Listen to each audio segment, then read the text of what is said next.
ಪ್ರಹ್ಲಾದ್ ಜೋಶಿಯವರು ಇವತ್ತು ಕಲಬುರಗಿನಲ್ಲಿ ಹೇಳಿರೋಂಥದ್ದು ಕಾಂಗ್ರೆಸ್ನ ಮುಸ್ಲಿಮ್ನ ತುಷ್ಟೀಕರಣಕ್ಕೆ ಇದೊಂದು ಸಾಕ್ಷಿ ಅಂತ ಹೇಳಿ. ಕಾಂಗ್ರೆಸ್ ಪಕ್ಷ ಎಲ್ಲ ಜಾತಿ, ಎಲ್ಲ ಭಾಷೆ, ಎಲ್ಲ ಧರ್ಮೀಯ ಜನರನ್ನು ತನ್ನ ಜೊತೆಲಿ ತೆಗೆದುಕೊಂಡು ಹೋಗುವಂಥ ಏಕೈಕ ಪಕ್ಷ ಯಾವುದಾದ್ರೂ ಇದ್ದರೆ ಅದು ಕಾಂಗ್ರೆಸ್ ಪಕ್ಷ ಇದೆ. ಇವತ್ತು ಈ ರೀತಿಯಲ್ಲಿ ಗಲಾಟೆ ಮಾಡಿಸುವಂಥದ್ದು ಕೋಮುವಾದಿ ಶಕ್ತಿಗಳು ಅವರೇ ಮಾಡಿಸ್ತಾರೆ, ಕಾಂಗ್ರೆಸ್ ಮೇಲೆ ಆರೋಪ ಹಾಕ್ತಾರೆ. ಇದನ್ನು ನಾನು ತೀವ್ರವಾಗಿ ಖಂಡಿಸ್ತೇನೆ. ಯಾರೇ ದುಷ್ಕರ್ಮಿಗಳು ಛತ್ರಪತಿ ಶಿವಾಜಿ ಮಹಾರಾಜರವರು ಅವರೊಬ್ಬ ಮಹಾಪುರುಷರು, ಅವರ ಮೆರವಣಿಗೆ ಮೇಲೆ ಕಲ್ಲು ತೂರಾಟ ಮಾಡಿದ್ದರೆ ಅಂಥವ್ರ ಮೇಲೆ ಕಠಿಣವಾದಂಥ ಕ್ರಮ ನಮ್ಮ ಸರ್ಕಾರ ತಗೊಳ್ತದೆ ಅನ್ನುವಂಥ ಒಂದು ಮಾತನ್ನು ಹೇಳಿಕೆ ಬಯಸ್ತೇನೆ. ಈಗ ಗಲಾಟೆ ಮಾಡಿದವ್ರ ಮೇಲೆ FIR ಆಗಿದೆ, ಇನ್ನೊಂದು ಕಡೆ ಹಿಂದೂ ಜನರ ಮೇಲೂ ಕೂಡ FIR ಆಗಿದೆ. ಈ ಥರ ಅವರನ್ನು ಓಲೈಸೋದಕ್ಕೋಸ್ಕರ ಯಾರಿಗೆ ಓಲೈಸೋ ಪ್ರಶ್ನೆ ಇಲ್ಲ. ಇವತ್ತು ಯಾರು ಪ್ರಚೋದನೆ ಮಾಡ್ತಾರೆ, ಯಾರು ಗಲಾಟೆ ಮಾಡ್ತಾರೆ, ಅದು ಪೊಲೀಸ್ ವ್ಯವಸ್ಥೆ ಇದೆ. ಪೊಲೀಸ್ ವ್ಯವಸ್ಥೆಯಲ್ಲಿ ಸರ್ಕಾರ ಹಸ್ತಕ್ಷೇಪ ಮಾಡೋದಿಲ್ಲ.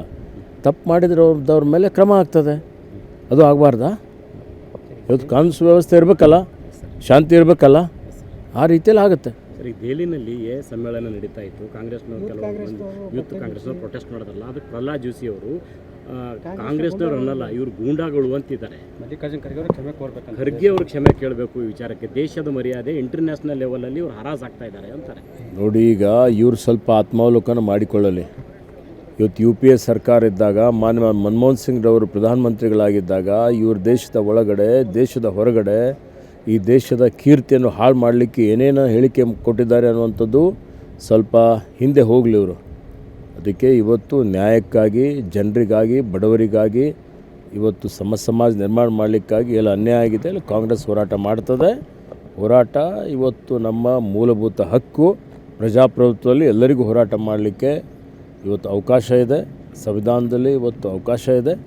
ಆ ದೃಷ್ಟಿಯಿಂದ ಇವರು ಮಾಡಿದ್ದಂಥ ದುರಾಡಳಿತ, ಇವ್ರು ಮಾಡ್ತಾಗಿರ್ತಕ್ಕಂಥ ಇವತ್ತೇನು ಯಾವ ರೀತಿಯಲ್ಲಿ ಆಡಳಿತ ನಡೆಸ್ತಾ ಇದ್ದಾರೆ, ಇವತ್ತೇನು ಸರ್ವಾಧಿಕಾರಿ ಧೋರಣೆ ಅನುಸರಿಸುವಂಥದ್ದು, ಇವತ್ತು ED, CBI, ಇನ್ಕಮ್ ಟ್ಯಾಕ್ಸ್ ದುರುಪಯೋಗ ಮಾಡಿಕೊಳ್ಳುವಂಥದ್ದು, ಚುನಾವಣಾ ಆಯೋಗ ದುರುಪಯೋಗ ಮಾಡಿಕೊಳ್ಳುವಂಥದ್ದು, ಪ್ರಜಾಪ್ರಭುತ್ವ ಹತ್ತಿಕ್ಕಿಸುವಂಥದ್ದು, ಪ್ರತಿಪಕ್ಷ ನಾಯಕರಾದಂಥ ರಾಹುಲ್ ಗಾಂಧಿ ಅವರಿಗೆ ಲೋಕಸಭೆಯಲ್ಲಿ ಮಾತಾಡಲಿಕ್ಕೆ ಬಿಡೋದಿಲ್ಲ. ಇವ್ರ ಹತ್ರ ಏನಿದೆ ನೈತಿಕತೆ ಹೇಳಿ? ಹೌದ್ರಿ, ಈಗ ಟ್ರೇಡ್ ಡೀಲ್ ತಪ್ಪಾಗಿದೆ ಅಂತ ಅವರಿಗೂ ಅರ್ಥ ಆಗಿದೆ, ಹೇಳ್ಕೊಳ್ತಾ ಇಲ್ಲ ಅವರು. ರೈತರಿಗೆ ಘೋರ ಅನ್ಯಾಯ ಮಾಡಿದ್ದಾರೆ. ರೈತರು ಬೆಳೆದಂಥ ಬೆಳೆಗಳ ಎಲ್ಲ ಇವತ್ತು ಬೆಂಬಲ ಬೆಲೆ ಕುಸಿತೋಗಿದೆ. ಸೋಯಾಬೀನ್ ಬೆಲೆ ಕುಸಿತ ಆಗಿದೆ, ಆಗಿಲ್ಲ? ನೀವು ಕೇಳಬೇಕಲ್ಲ, ಅವರಿಗೆ ಮಾಧ್ಯಮದವ್ರು ಕೇಳಬೇಕಲ್ಲ. ಬರೀ ಅವ್ರು ಹೇಳಿದ್ದಕ್ಕೆ ಕೇಳಿದ್ರೆ ಹೆಂಗೆ? ಇಲ್ಲ, ಅದನ್ನು ಕೇಳಿದೀವಿ ರೀ. Thank you. ಆಮೇಲೆ ಸರ್, ನಮ್ಮ ಕಲಬುರಗಿ ಜಿಲ್ಲೆ ಚಿತ್ತಾಪುರ ತಾಲೂಕಿನ ರಾವೂರ್ ಅಂತ ಒಂದು ವಿಲೇಜ್ ಇದೆ ರೀ.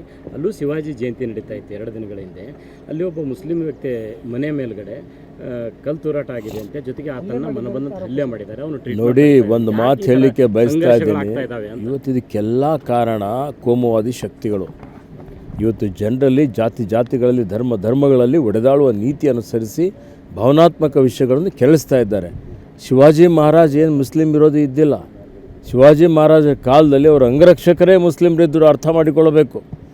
ಅವರು ಇವತ್ತು ಮಾವಳೆ ಅಂದರೆ ರೈತರು, ಕಾರ್ಮಿಕರ ಸೈನ್ಯವನ್ನು ಕಟ್ಟಿದ್ರು. ಅವರು ಅನ್ಯಾಯದ ವಿರುದ್ಧ ಹೋರಾಟ ಮಾಡಿದ್ದಾರೆ, ಒಳ್ಳೆಯ ಶಾಸನ ಕೊಟ್ಟಿದ್ದಾರೆ, ರೈತರ ಪರ ಶಾಸನ ಕೊಟ್ಟಿದ್ದಾರೆ. ಇದು ಅರ್ಥ ಮಾಡಿಕೊಳ್ಳಬೇಕು. ಅದಕ್ಕೆ ಹೊರತುಪಡಿಸಿ ಇವತ್ತು ಇವರೇ ಒಂದು ರೀತಿಯಲ್ಲಿ ಜನರಿಗೆ ತಪ್ಪು ದಾರಿಗೆ ಎಳುವಂಥ ಕೆಲಸ ಏನು ಮಾಡ್ತಾ ಇದ್ದಾರೆ. ಅದಕ್ಕಾಗಿ ಇಂಥ ಘಟನೆಗಳು ಆಗ್ತಾ ಇದೆ. ಒಬ್ಬ ಅಲ್ಪಸಂಖ್ಯಾತನಲ್ಲಿ ಹಲ್ಲೆ ಆಗಿದೆ, 2 ದಿನ ಆಯಿತು, FIR ಆಗಿಲ್ಲ. ನಾನು ಈ ವಿಷಯ ನನಗೆ ಗೊತ್ತಿಲ್ಲ, ನನಗೆ ಮಾಹಿತಿ ಇಲ್ಲ. ಮಾಹಿತಿ ಪಡೆದುಕೊಂಡು ನಾನು ಮಾತಾಡ್ತೇನೆ. ಕೇಸ್ನಲ್ಲಿ ದೂರು ಕೊಟ್ಟರು ಅನ್ನೋಂಥ ಕಾರಣಕ್ಕಾಗಿ ಸ್ನೇಹ ಕೃಷ್ಣ ವಿರುದ್ಧ ಅರೆಸ್ಟ್ ಮಾಡಿದ್ದೀರಿ ಅವರನ್ನು. ನೋಡಿ, ಅದಕ್ಕೆ ಇವತ್ತು ಅವ್ರು ಬಂಧನ ಆಗಿದ್ದಕ್ಕೆ ಯಾವುದೂ ಸಂಬಂಧ ಇಲ್ಲ. ಸುಳ್ಳು ಹೇಳಿಕೆ ಕೊಡುವಂಥದ್ದು, ಅಪಪ್ರಚಾರ ಮಾಡುವಂಥದ್ದು, ಇವತ್ತು ಎಲ್ಲರ ಮನಸ್ಸಿಗೆ ಘಾಸಿ ಮಾಡುವಂಥದ್ದು, ಯಾವುದೇ ಆಧಾರ ಇಲ್ಲದೆ, ಯಾವುದೇ ಇವತ್ತಿನ ದಿವಸ ನಿಮ್ಮಲ್ಲಿ ಎವಿಡೆನ್ಸ್ ಇಲ್ಲದೆ ಇವತ್ತು ಸುಮ್ಮನೆ ಯಾರು ಬೇಕೋ ಅವರಿಗೆ ಹೇಳಿಕೆ ಕೊಟ್ಟರೆ ಕಾನೂನು ರೀತಿಯ ಕ್ರಮ ಆಗ್ತದೆ. ಮುಖ್ಯ ಕಾರ್ಯದರ್ಶಿ ಬಗ್ಗೆ ಹೇಳಿಕೆ ಕೊಟ್ಟಿದ್ದಾರೆ, ಅವ್ರಲ್ಲಿ ಏನಾದರೂ ಪ್ರೂಫ್ ಇದೆಯಾ ಹೇಳಿ. ಮತ್ತು ಸುಮ್ಮನೆ ಹೇಳಿಕೆ ಕೊಡೋದು ಅಂದರೆ ಓಕೆ. Thank you. ಸರ್.